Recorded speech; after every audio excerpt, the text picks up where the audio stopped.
ഇത് മഞ്ഞപ്പുറ മാസ് മോട്ടോഴ്സിനായിരുന്നു നമ്മുടെ Honda deo വണ്ടി. നമ്മളത് വർക്കിന് കയറ്റിയിട്ടുണ്ട്.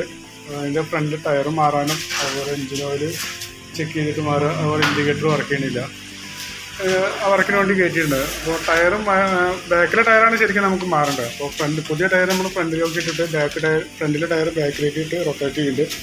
അപ്പോൾ നമ്മൾ ഫസ്റ്റ് നമ്മൾ ആ ഫ്രണ്ടിൽ കിടന്ന ടയർ ബാക്കിലേക്ക് ഇട്ടിട്ടുണ്ട്. അതുപോലെ പുതിയ ടയർ നമുക്ക് ഫ്രണ്ടിലേക്ക് ഇടണം.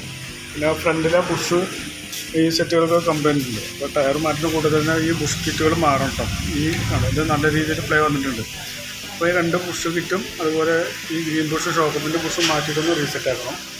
പിന്നെ നമുക്കിത് എഞ്ചിൻ ഓയിൽ മാറ്റണം. അപ്പോൾ എഞ്ചിൻ ഓയിൽ മാറ്റാൻ വേണ്ടി ഏൽപ്പിച്ചിട്ടുണ്ട്. എഞ്ചിൻ ഓയിൽ കൂടി മാറ്റിയിട്ടൊന്ന് റീസെറ്റ് ആക്കുന്നുണ്ട്. പിന്നെ ഇപ്പോൾ നിലവിൽ വരുന്ന ആ വർക്കിൻ്റെ ഒരു എസ്റ്റിമേറ്റ് പറയാം, നോക്കിയിട്ടൊന്ന് റിപ്ലൈ ചെയ്താൽ മതി. ഓക്കെ.